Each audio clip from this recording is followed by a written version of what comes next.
You know, my whole worship. These people like, okay, like, they're closer to like, if heaven had a throne. Then, at least, it's a way, they're closer.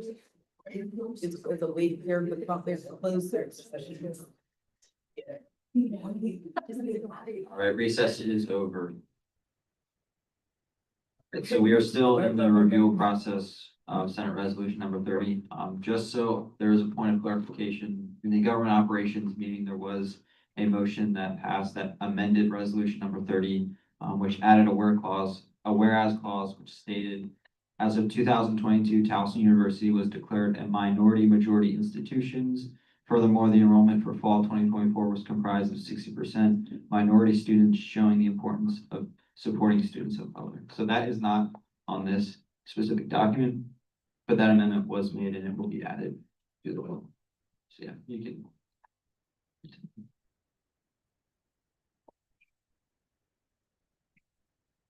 I mean, yeah, that's kind of all I have to say. Are there any comments or the appropriations generally? I would like to call the questions of resolution 30. Is there a second? I second. Thank you, Senator Kidd.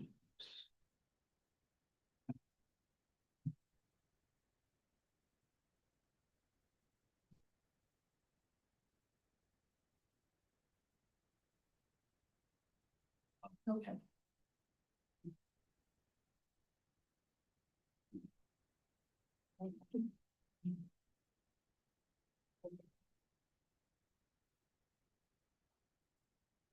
Government Operations Sheriff, do you vote an affirmative? Yes. With a vote of 13-0, the motion is passed, and we will now move into a vote on resolution number 30.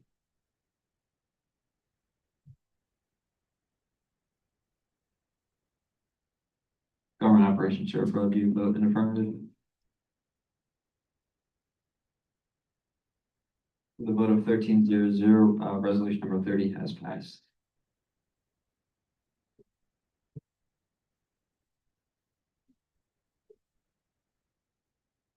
Are there any motions on the floor?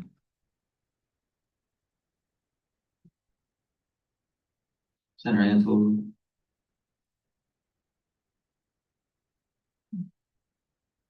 Motion to review Senate Bill number 9. is there a second? I second. Thank you, Senator Jacobs.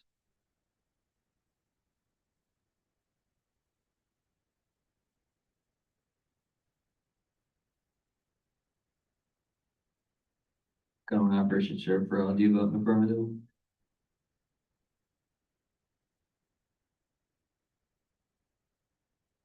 With a vote of 13-0, the motion is passed. Now I'll ask Senator C. Williams to please come present your vote.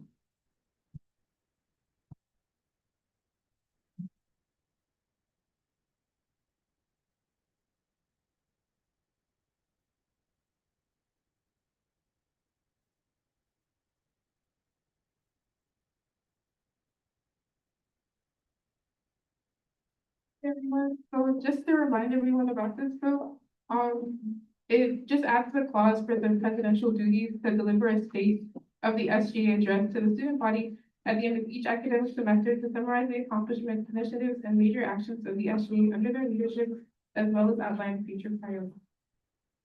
Thank you. Are there any questions? Comments? Seeing none here, thank you. Are there any motions on the floor? Senator K. Williams. Other question, then Senate Bill 9. Is there a second? I second. Thank you, Appropriations. Government Operations Sheriff, do you vote affirmative?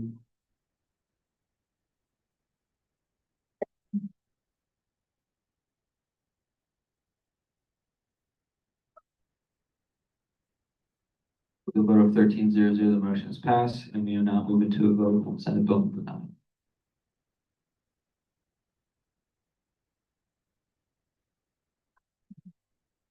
Government Operations Sheriff, do you affirm? Do you vote in the affirmative?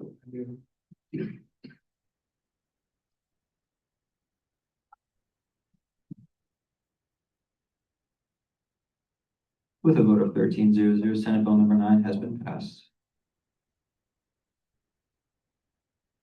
Are there any motions on the floor? Appropriations, Chair Lowe. Motion to review Finance Bill 1. Is there a second? I second. Thank you, Senator Kay Williams. Government Operations Sheriff Farrell, do you vote in the affirmative?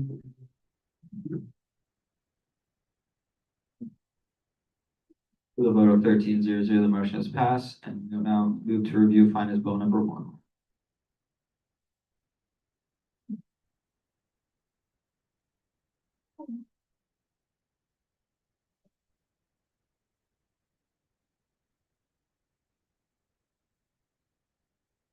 Finance Bill 1, is for the distribution of club funds. You will see that, the amendment made in Appropriations Committee was to add the Vibe Dance Team. They were left out of the previous budget. Are there any questions?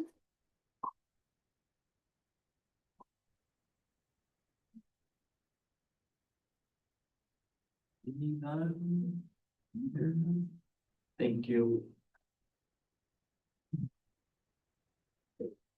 Are there any motions on the floor? Senator Kay Williams. Call a question on Finance Bill number 1. Is there a second? Thank you, Senator.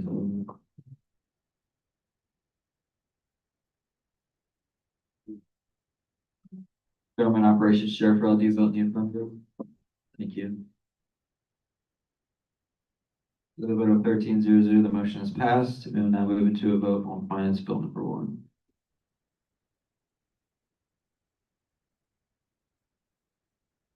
Government Operations Sheriff Farrell, do you vote in the affirmative? Thank you.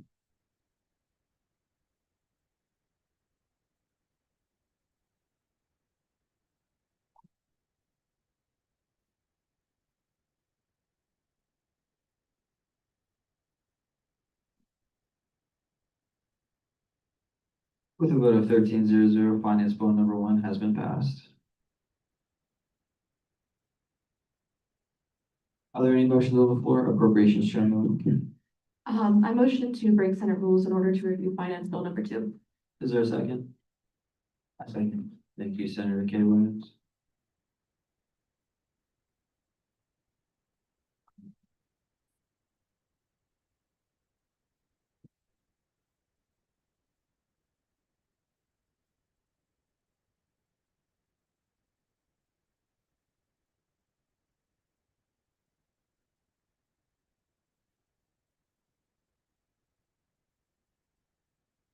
Government Operations Sheriff Farrell, do you vote in the affirmative?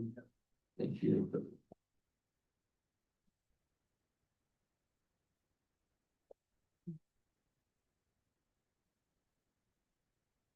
With a vote of 13-0-0, the motion is passed.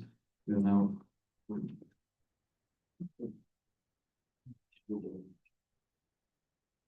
review Finance Bill number 2.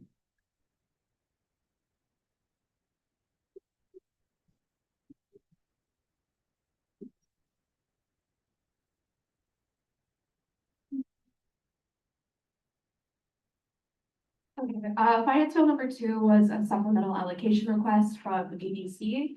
The reason it needed to have Senate rules broken is because they need to know the decision on this money sooner rather than later.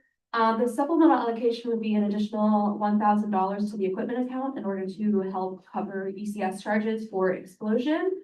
They were allotted $1,000 because that would bring their equipment count to the maximum of a $4,000 cap with the account extension.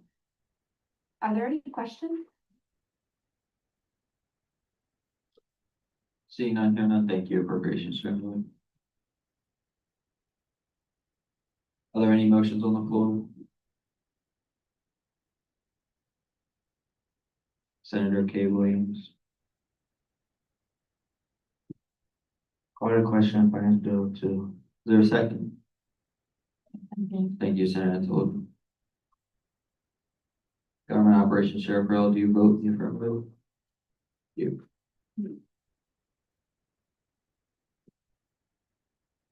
A vote of 13-0-0, the motion is passed. We will now move to a vote on finance bill number 2.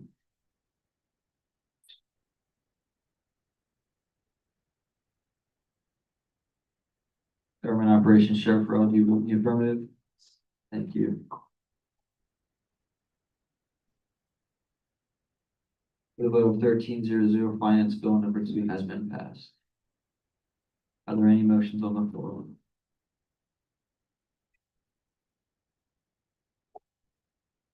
Appropriations Chair Miller. Motion to inquire Senate Bill 10. Is there a second? I second. Thank you, Senator K. Williams. Government Operations Sheriff Farrell, do you vote in the affirmative?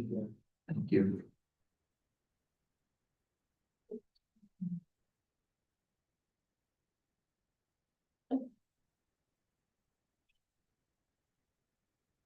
The vote of 13-0-0, the motion is passed.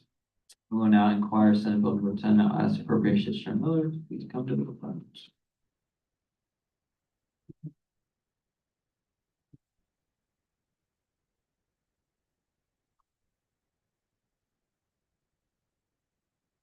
Hello again. Senate Bill 10 is an amendment to our standing rules of order to clarify our legislation. So it's just to go in alignment with what we already do to clarify that confirmation resolutions will be automatically put into review.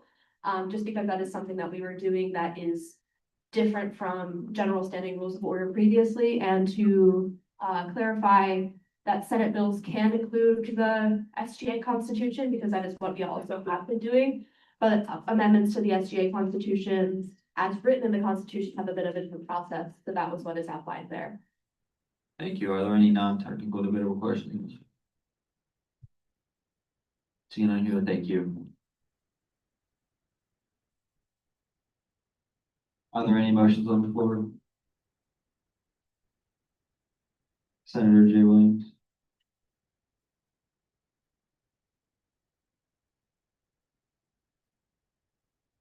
Motion to inquire Senate Bill number 11. Is there a second? I second. Thank you, Senator Coon. Government Operations Sheriff Farrell, do you vote in the affirmative? Thank you.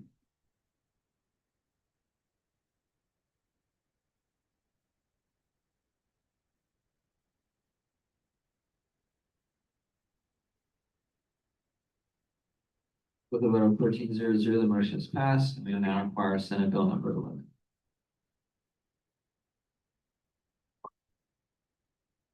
Senate Bill number 11 is to make amendments in the Article 2 legislation branch to show what the overall distribution of senators on committees would be. We recently increased from 28 to 30 senators, so to reflect that, I adjusted the amount of senators in each. So there'll be 13 senators on appropriations and government operations, and then 6 in rules committee. Previously, it was 14 appropriations, 13 in government operations, and then 6 in rules, which meant that there would be some senators overlapping committees. And since it is not required that senators serve on 2 committees, I just adjusted the numbers with our 30 to be able to have a senator serve on a minimum of 1 committee each. If they want to do 2, they're welcome to, but that's what I have written. Thank you. Are there any technical non-debatable questions?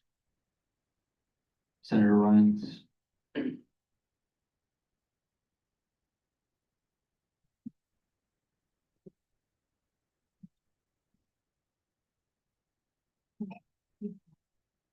Question for Pro Tem Kelly. Is it too late to suspend Senate rules and move this to second? It is not too late.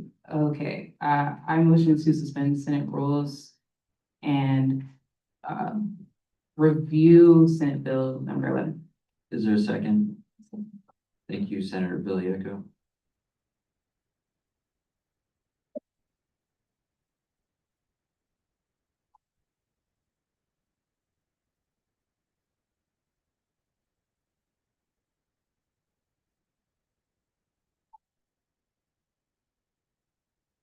Government Operations Sheriff Farrell, do you vote in the affirmative? Thank you.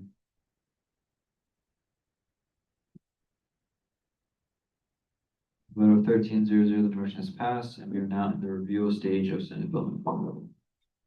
Senator Ryan's. I have a comment turn into something else. Sorry to be nitpicky, but given this is a bill about like fixing grammatical errors, the description of the bill, committee has 3 E's. So I motion to amend to, change the description of Senate Bill number 11 to have 2 E's at the end instead of 3. Is there a second? Thank you, Senator Gallego. Thank you.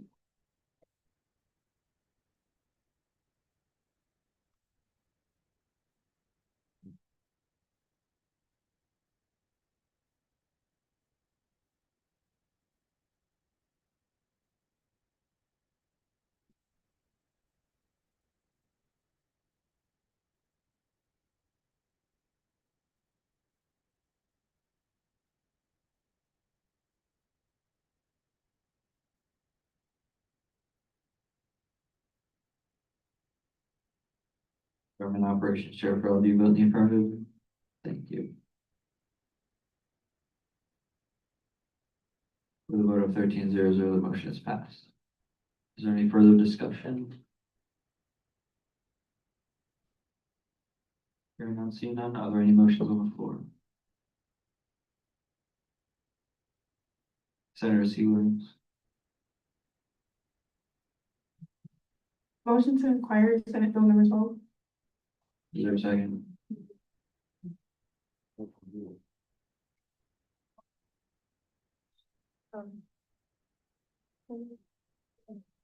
Call the question, Senate Bill number 11.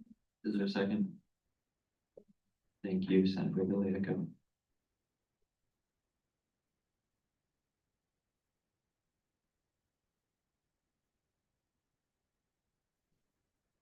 Government Operations Chair Farrell, do you vote in the affirmative? Thank you. With a vote of 12-1-0, the motion is passed, and we'll now move into a vote on Senate Bill number 11.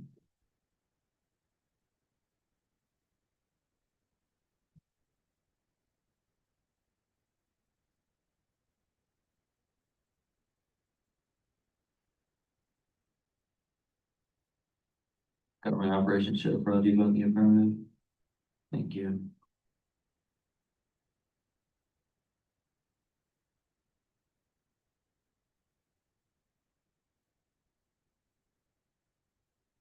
Vote 13-0-0, Senate Bill number 11 has passed. Are there any motions on the floor?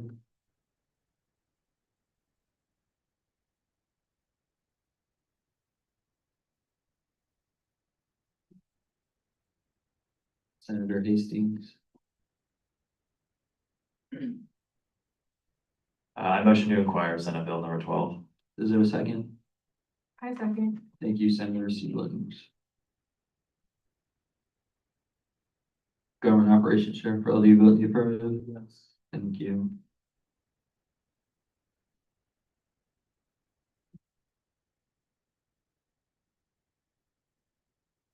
Vote 13-0-0. You now inquire Senate Bill number 12. Okay, first off, I would actually like to motion to add Attorney General Sonia to this bill. Is there a second? Senator Antelope, I second. thank you.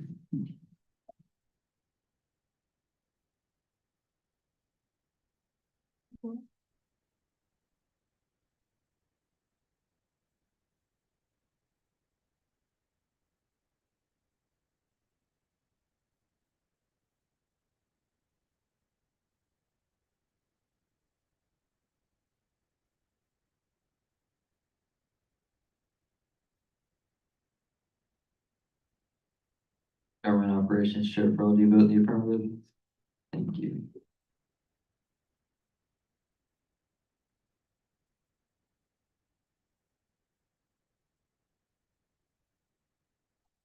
With a vote of 13-0-0, the motion is passed, and Attorney General Sonia has been added to Senate Bill number 12. Okay, so Senate Bill number 12 is to deal with attendance in the accountability and ethics handbook. It was somewhat scattered throughout all of the handbook. is something I noticed when Attorney General Sonia and I were discussing, what is now section 3 leaves of absence. When I went to write in, what a leave of absence could be for, a member of the Student Government Association, I realized that there was really nowhere to put it because there was nowhere that was specifically outlined as attendance. So this is, an amendment to include a new article in the Accountability and Ethics Handbook, Article 10. Section 1, since it's, a big amendment, I'm gonna read through it at least in brief. Section 1 has to do with expected attendance. It takes where attendance was previously outlined and streamlines it into one section. So it states all members of SGA are expected to attend mandatory events as outlined below. General body meetings, which include General Assembly and pre-meeting. Branch-specific meetings, which for executive include cabinet meetings, meetings with chief of staff or deputy chief of staff, and meetings that were communicated as mandatory. Legislative branch includes our committee meetings, meeting with the vice president or senate leadership, and meetings communicated as mandatory.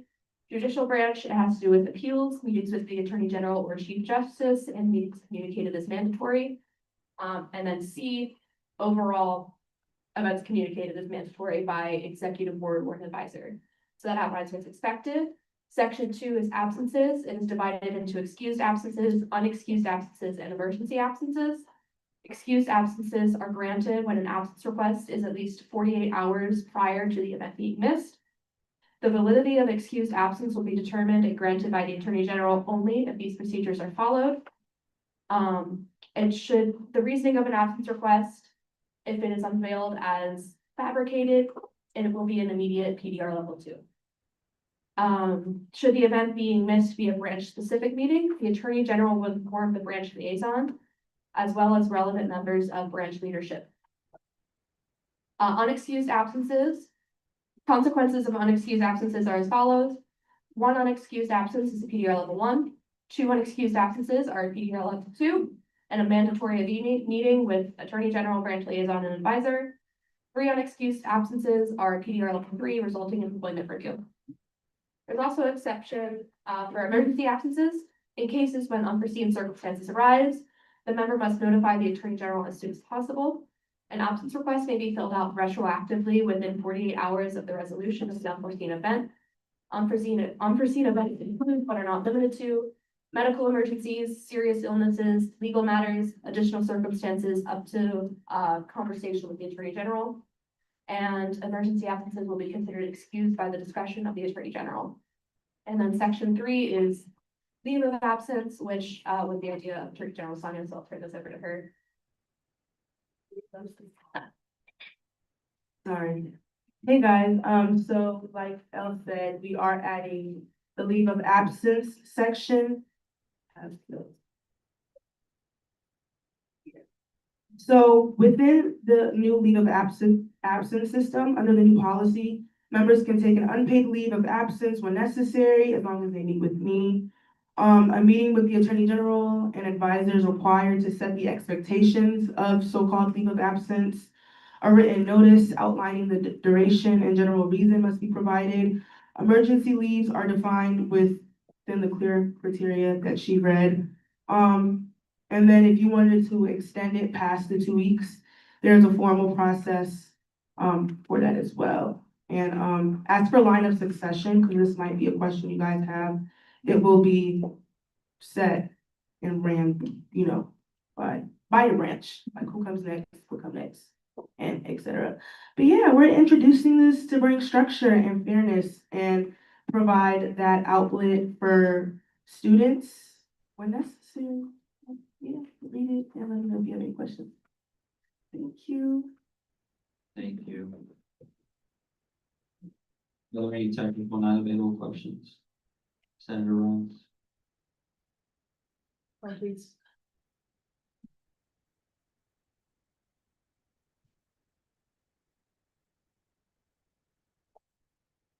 I had a question, but seeing as this is the last year of the semester, and I think it's important, I would motion to suspend Senate rules to review Senate Bill number 12.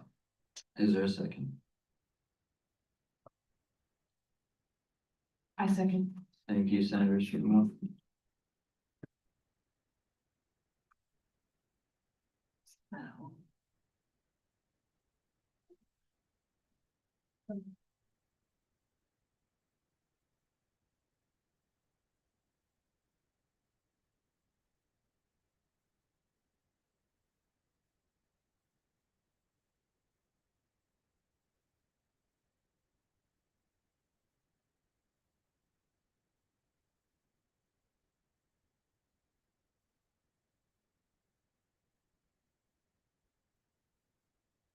Government Operations Chair Pearl, do you vote in the affirmative? Do you vote in the disaffirmative? Yeah. Thank you.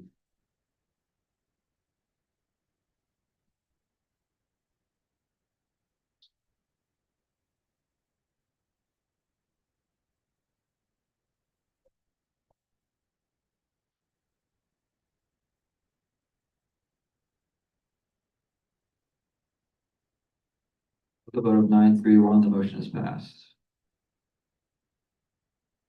And we are now in the review of Senate Bill number 12. So is there any further discussion on the bill? Government Operations Chair Pearl.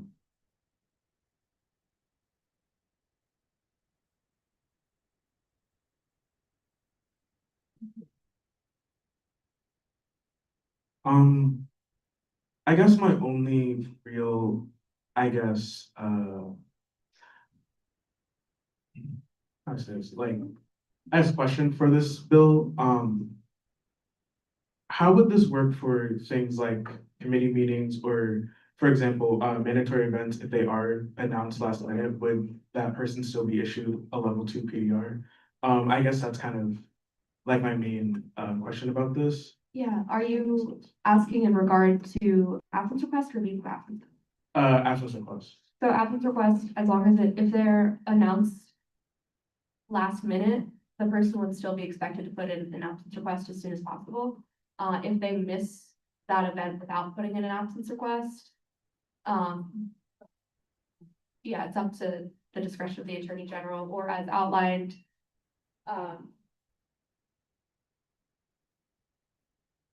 the level 2 PDR is only if, the immediate level 2 PDR is only if it's shown as like a fabricated.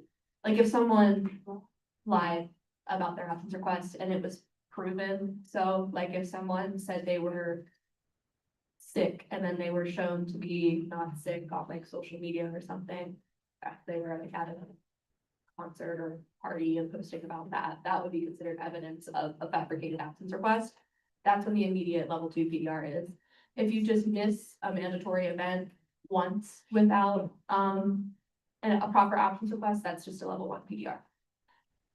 So let's say in the event if someone miss a mandatory event and they're unable to put in an absence request, let's say they're unable to get to their computer or what have you, what would happen then? That would fall under the emergency absence request if they miss a mandatory event unexpectedly. That is when you contact the Attorney General as soon as possible, explain the event, and then put in a retroactive absence request that is then up to the discretion of the Attorney General to approve. There are outlined instances here, medical emergencies, serious illness, legal matters that fall under what we constitute as an emergency, or anything else that would be up to the discussion with the Attorney General. That answer your question? Not really, because I was more so asking in the event, let's say if a mandatory event was given kind of like last minute and the person is unable to access like their computer to put or unable to put in the absence request, would they still receive a PDR? Because you said it has to be before the mandatory event. Yeah, so I understand. the mandatory events, has there ever been an instance where a mandatory event has been announced with less than 48 hours notice? Because to my recollection, I don't believe so. I don't think anyone has ever announced a mandatory event like the day before. So it would still be expected that within 48 hours, someone would be able to have access to a device in order to submit the absence. Like Basecamp is available on your phones. Senator Ryan. Couple things. So first off, I do understand what Senator Farrell is saying. Yeah. Especially from the perspective of the legislative branch. I know we've run into a couple of times where it's just been like a lot of expectations, I think, put on senators for mandatory events. And I think that's kind of what's been run into. But if I do remember correctly, I think our e-board has committed to doing better at communicating events ahead of time. So I think we can just go on that and hold them accountable. Yeah. I also want to speak in support of this bill. I know Attorney General Salia has been working a long time trying to reform absence. And I think it provides a lot more structure. I think this should be seen less as disciplinary and more so just a spelled out avenue as to what we can all use on making expectations for ourselves and one another. So it's for that reason that I implore all senators to vote in affirmative for this bill. Thank you. And to your point about the legislative branch, I know there has been a lot of concern with senators pulling a lot of the weight on mandatory event attendance. This would also set up the avenue for people to be held accountable other than senators, like everyone to be held accountable for the same thing. If you miss a mandatory event without notice, it's a PDR. It's somewhat of what we've already been doing, just outlined very specifically, so there's not any room for confusion. Thank you. Is there any further discussion on the bill? Are there any motions on the floor? Government Operations Chair Farrell. I'd like to call the question, Senate Bill. For a second. I second. Thank you, Senator Farrell. Government Operations Chair Farrell, do you vote in the affirmative? Thank you.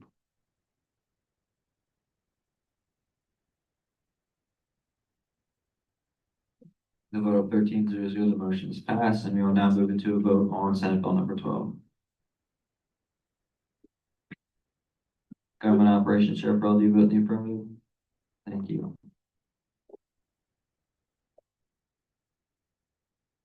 With a vote of 13-0, Senate Bill number 12 has been passed. Are there any announcements? Are there any motions on the floor? Senator Stromo? I motion to adjourn this meeting. Is there a second? I second. Thank you, Government Operations Chair Farrell. Government Operations Chair Farrell, do you vote in the affirmative? Thank you.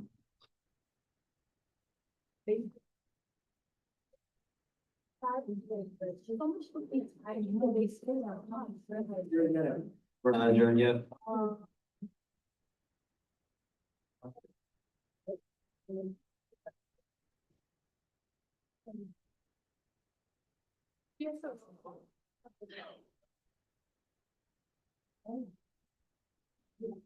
With a vote of 13-0, General Assembly is adjourned.